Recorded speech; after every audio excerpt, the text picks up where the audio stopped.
Si on parlait maintenant un petit peu plus en détail de ces fameux navigateurs web.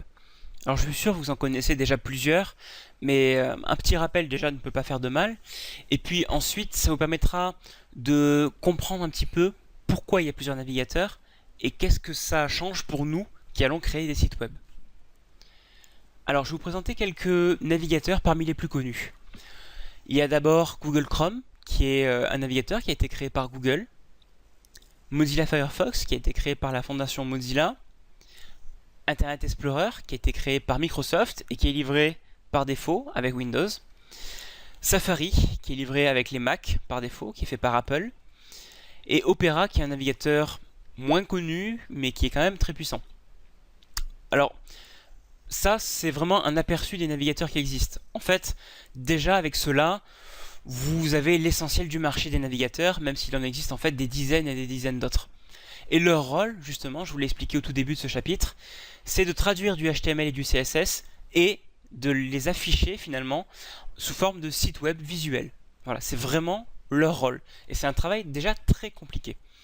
Et ce qu'il faut savoir, c'est que tous ces navigateurs ne gèrent pas HTML et CSS de la même façon. D'abord, ils ont connu plusieurs versions, et les plus vieilles versions ne connaissent pas CSS3 ou HTML5 par exemple. Il existe des sites web, comme par exemple celui-ci, qui référence les différentes capacités des navigateurs en fonction des versions. Il y a des sites web comme caniuse.com qui sont particulièrement réputés pour ça. Et là, dans ce tableau-là, déjà, vous voyez un petit peu chaque navigateur en fonction des différentes versions, qu'est-ce qu'il sait faire. Et là, c'est vraiment un aperçu des fonctionnalités, par exemple, de CSS, mais on n'a pas les fonctionnalités de HTML ou encore des fonctionnalités plus anciennes de CSS. Rien qu'avec ça, vous voyez déjà que c'est un peu disparate. Il y en a qui gèrent bien, d'autres qui gèrent un peu moins bien.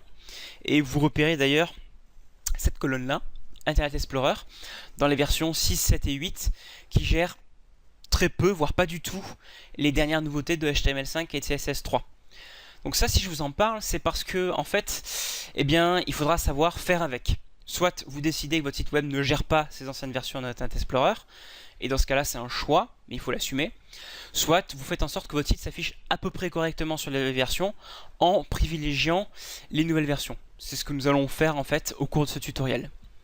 Donc voilà ce qu'il faut savoir sur les navigateurs. Juste savoir qu'il en existe plusieurs et qui gèrent HTML et CSS un petit peu différemment et qu'il est conseillé d'installer la dernière version.